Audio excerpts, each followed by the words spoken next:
secrétaire général aye. Chilombo talandenge. Secrétaire général yesida zakoya zalanzela. Chilombo talandenge obomi mboka.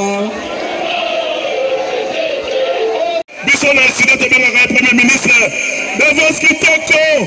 Bobetela ya maboko. Molobeli ya komi. Molobeli mokonzi. Martin Fayoulou, notre président, secrétaire général de Devos Kitoko, Yaya Komi, Martin Fayoulou, CG, l'enfant,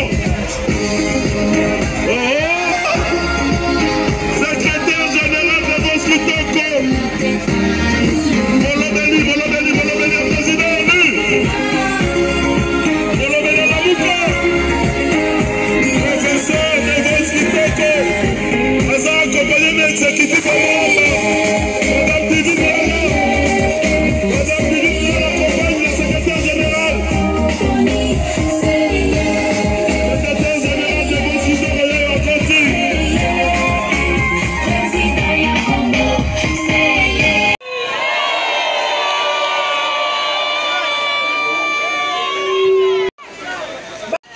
Bon, merci d'abord, nous tout le monde a une mission. Donc, donateur, Peba John Abango, il y a ma commune, Nyoso et Oezoko constitué, Moamba.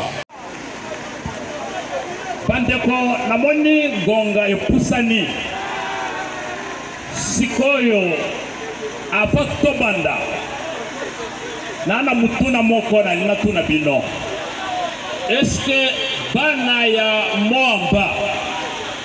Banangaba, le 30 décembre 2018, Mokorama Ponami, Nambula, est-ce que Binope Bokendaki ma Ponami? Est-ce que Bokendaki ma Ponami? Alors, ce qui Bokendaki ma Ponami, Mukoloana la présidence de la République. Vous votez qui numéro combien? Vous votez qui numéro combien? 4 comme on a un année. Comme on a un année. Ah. RDKO Bauti Koye Bisabiso. Na secrétaire exécutif na biso Aouti Isiro. A proclamé résultat. Est-ce qu'a proclamé Martin Fayoulou? A proclamé Martin Fayoulou? A proclamé Chilombo. Est-ce que Awa te vota qui Chilombo? Est-ce que Awa te vota qui Chilombo? Voilà, chers amis. Bandeko Nangaï. Moïbi et Koti Namboka depuis Mukoloana. Moïbi et Koti Namboka depuis Mukoloana. Et Mboka et Koti na crise, il y a légitimité. Tobandi Kotatone depuis Jourouana. Et comme l'oko y a Moïbi, Babomba Kayangote, Bolantangayi, et l'autre Moïbi et Bomba Makate. Il y a 3 jours, il est dit Awa. L'Américain, l'ambassadeur Bazalaki, la réunion. Nanga a yebisi bango que asoyoka soni parce que mutu akanyaki élection ezali Martin Fayoulou Madidi.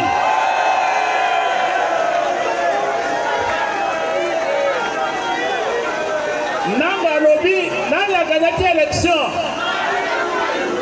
Nanga a yebisi ambassadeur a yebisi diplomate que Naboyaki, Nabangaki, pour proclamer Martin Fayoulou, sinon Bakobomangaï. Et Yébani, Yébanité. Et Yébani, Yébanité. bitumba oyo ya vérité des urnes tokotika ngote. Est-ce que tokotika ngo? Ah, bango moko lelo bakomi kobimisa ba secret. Secret bimi. Oye bisibino ana ezaka mbala liboso okosuka. Alors, bande konangai. Eloko ya moibi e profitaka te.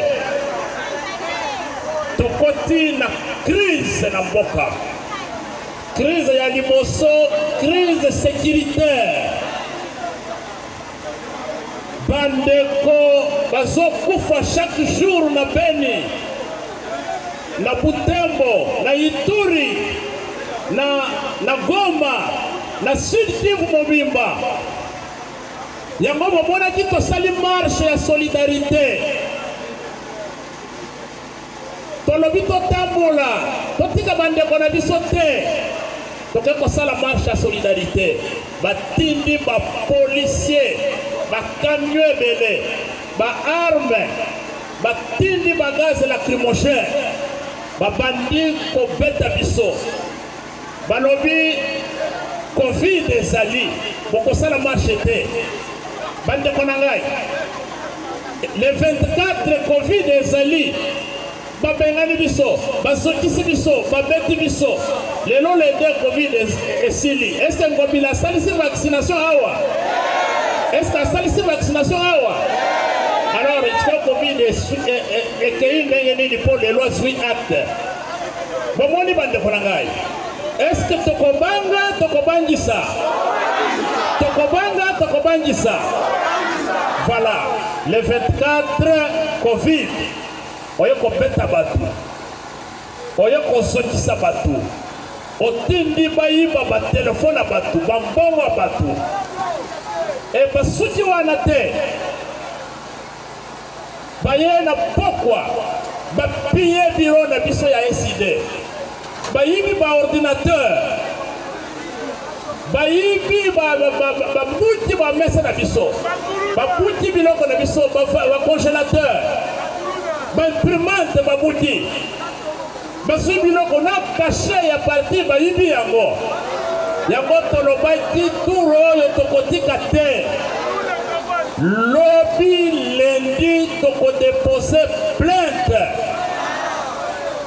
Toko déposer plainte lobby. Il faut ngobila asamba. Il faut la police générale Kasongo attendre kosamba. Est-ce que tokotika? Est-ce que tokotika? Ils vont nous sentir. Tokotika te. Soti balobi, olandangai. Soti balobi, po bango bazana justice. Bafande la plainte na biso. Bafanda. Plainte pour akate. Kaleve mutonda banda kopeta batu awa. Akanisa tikabila zaya libala. Est-ce que les rois sont morana? Oya bombaka rosi chimanga. Les lois komi wapi? Akomi na makala no? John Numbi. Adalaki azui mbele atoboli bapine batu na nzela. Azali wapi? Akimite. Soki bavandeli dossier na biso, plainte na biso. Baye bakentango ekozala bango pe bakokima. Est-ce que bozolanda? Est-ce que bozolanda? Soki plainte na biso. Oto ko déposer lobby. Batretango tendengo sengeli. Toso sala dossier. Eso kende na Genève. La commission des droits de l'homme. Toso sala dossier. Eso kende na commission des droits de l'homme. Ya OIA. Toso sala dossier kende na Nations Unies. Tout royo toko tikate. Est-ce que vous avez un ok. Il faut soutenir démarche wana. Tokotika jamais. Mukolo ya marche wana. Baye ko beta biso masasi. Ba beti biso bagaz. Mama Fwamba militante na biso ya Lamuka. Absorber gaz belé. L'état comme na hôpital. réanimé et s'invite Mama Wana à Koufi. À Koufi, pour il y a une victoire à peuple. Alors, est-ce que, chers amis, dans les Mama Wana, Balasima, Nakoya le bino bafoto na yaza militante makasi ya biso ya la muka aza cadre ya mwasi ya nouvel élan auti botika biso to observer pe une minute de silence en sa mémoire.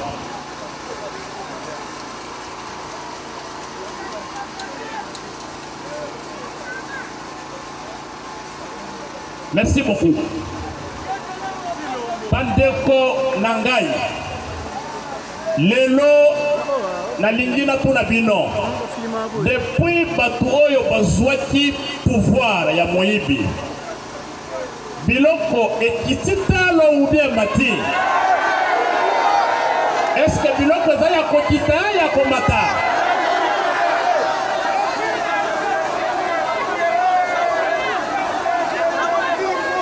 Kikuluna esili te.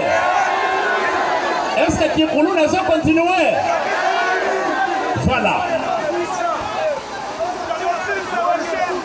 Mboka ezali kokende na kokufa.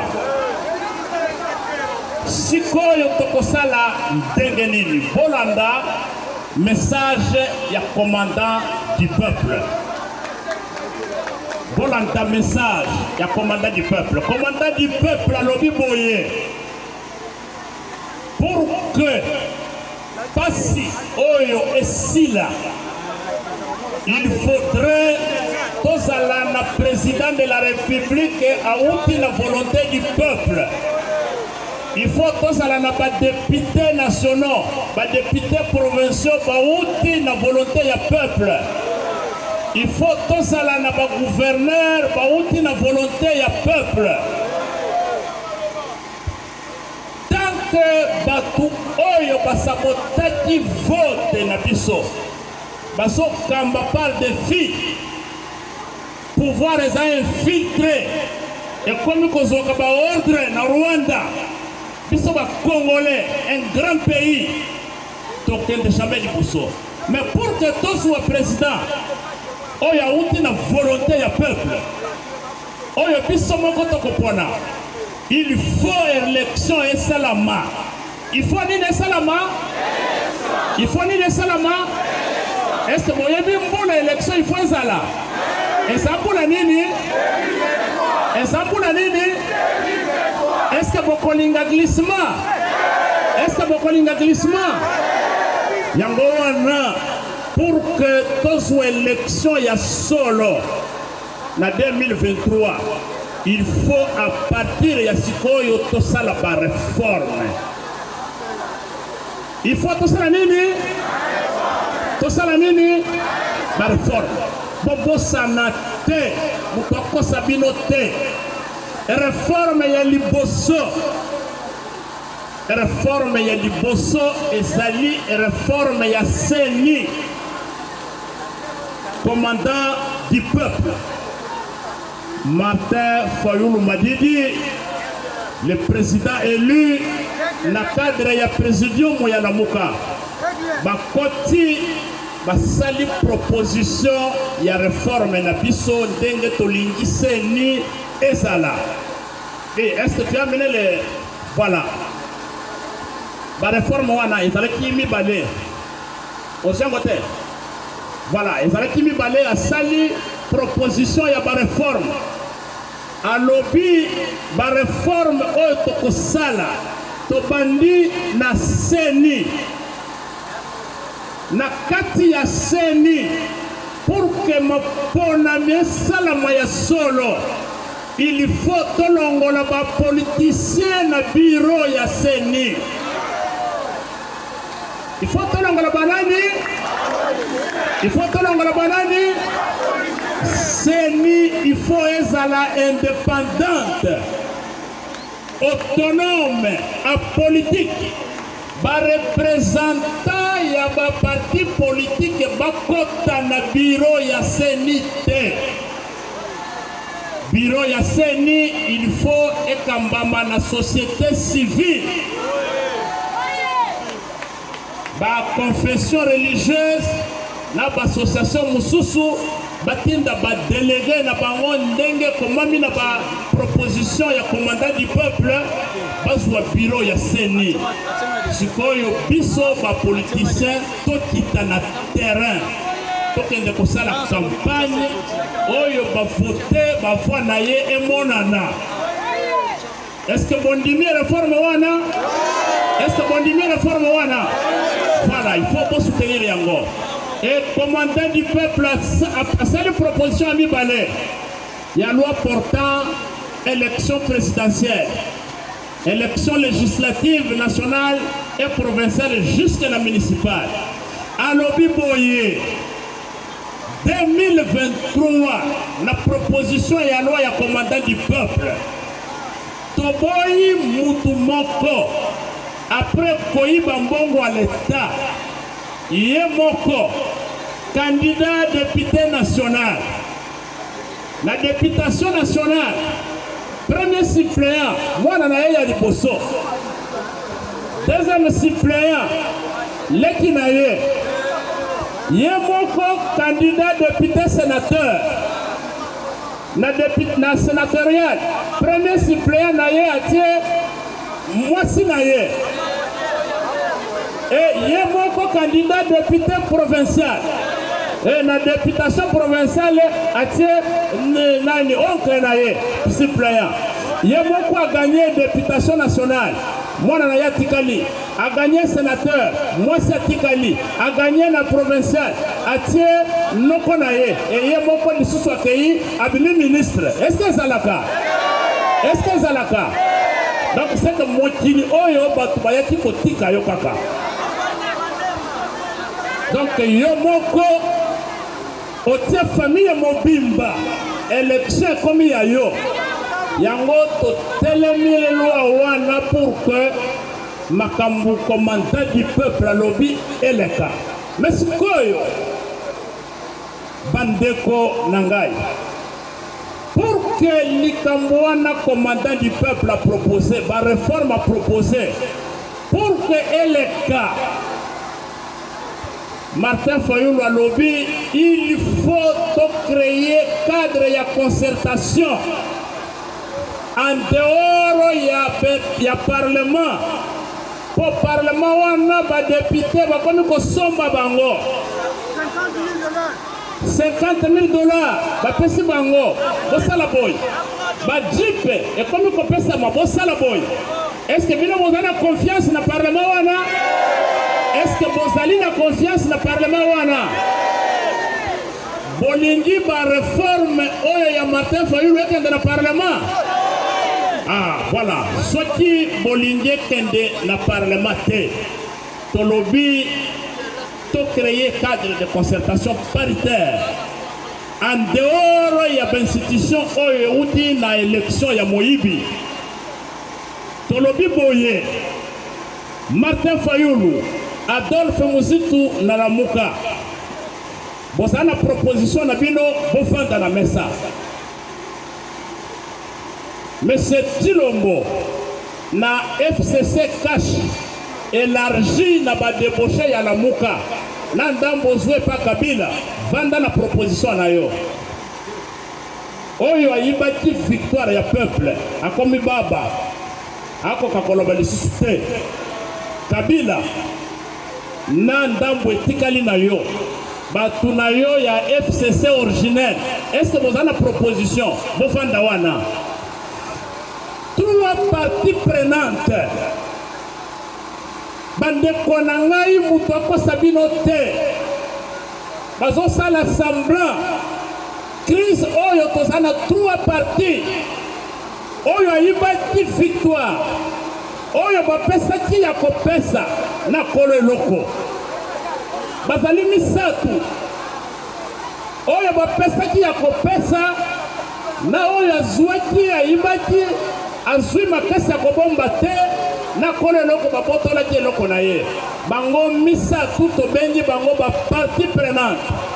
Tant que Lamuka les FCC original et les FCC cache élargi au débauché, au tobengi union sacrée. Tant que tu vendu na mesate en dehors de l'institution, crise aussi la paix. Alors, si koyo, ma casse commandant du peuple, Zali Bisso, ma casse commandant du peuple, Zali Banani, Zali Banani, Bisso. Bandeko wana aussi toyebisi bango à travers ma confession religieuse, à travers ma diplomate, il faut tous vanda, tous solola, total la proposition nous tous en dégager consensus pour que consensus soit là, to préparer ma ponami ya malamu. Soit qui baboyi to vanda, to trouver consensus en dehors du Parlement et que balobi babanda loi électorale pour l'Assemblée nationale. Est-ce que bokolinga? Est-ce que bokolinga? Si koyo soti commandant du peuple alobi balingi babanda kosala loi na bango kuna na Parlement. Babosa na ba proposition oyo biso kosali alobi bana ngaba bana moamba tokita tokende kwa siéger parlement wana. Est-ce que boko kende? Est-ce que vous êtes prêts? Est-ce que vous êtes prêts? Namé kasikoyo. Est-ce que vous êtes prêts? La moyenne est besoin de citer. Vous êtes prêts tokita en Assemblée nationale?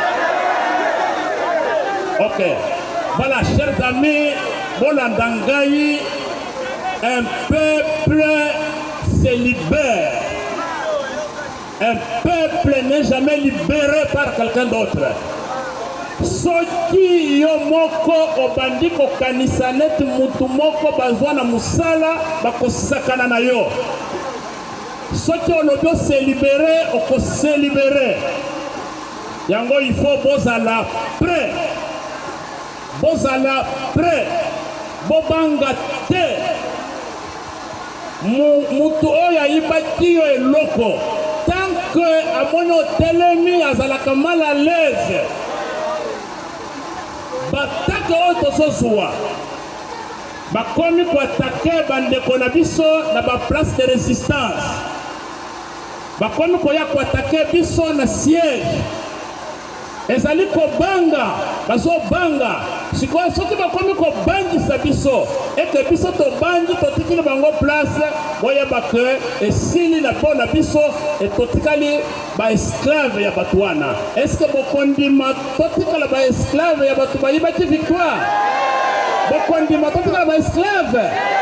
Alors soki boboyi to tikala ba esclave, il faut to dans la sima ya commandant du peuple Martin Fayoulou Madidi.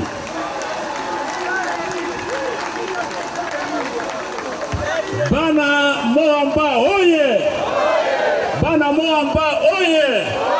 Bana Moamba oye! Voilà bandeko nangai message ya commandant du peuple yangoana. Lazo resime yango oyeba ke tokendaki maponami toponaki commandant du peuple Congo Mobimba bapesi biso Chilombo akotisi biso na crise insécurité ekomi makasi biloko ya kolia ezomonana lisusu te mai ezomonana te.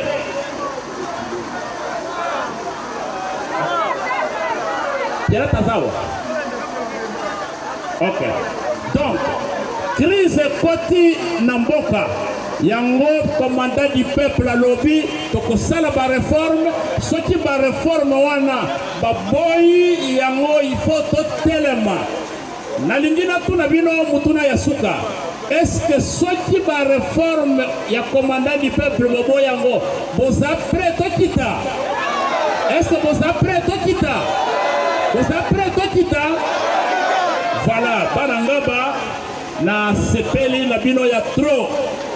Na moni, bosa bana basi, bana mibali ya makasi. Mama bosape na bandeko ya bana ngaba boza na bana ngaba baza na poto bazolanda biso en direct awa. Mama Pierrette mwana ngaba nalingi bopesa ye mbote. Mama Pierrette azolanda biso a mwana ngaba aza awa. Ah voilà, voilà. Ma Pierrette, merci beaucoup. Jean-Marc, est-ce que vous avez Jean-Marc? Jean-Marc Kabunda. Jean-Marc Kabunda, secrétaire national et SID, aza adjoint ya Mama Chantal aza na poto ba image nyonso bomonaka eza Jean-Marc akoya awa 2023 farafa. Voilà, bon c'est Jean-Marc mwana ngaba mbote Jean-Marc bana ngaba baleli yotro. Merci mingi. Bosonga na kimia Nzambe abatela biso nyonso. Merci mingi.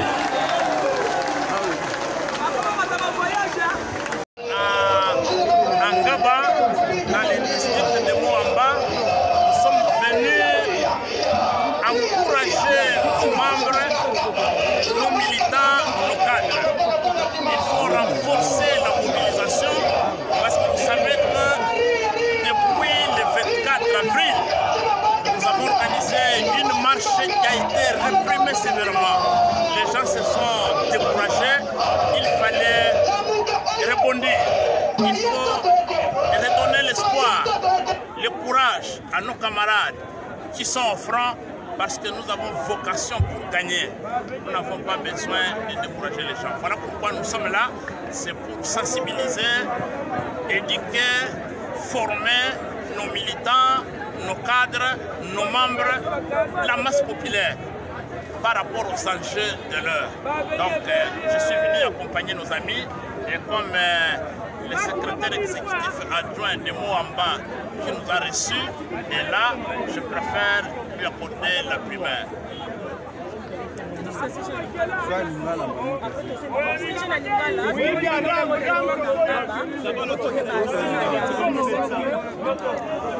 Toye kopesa baninga na biso makasi.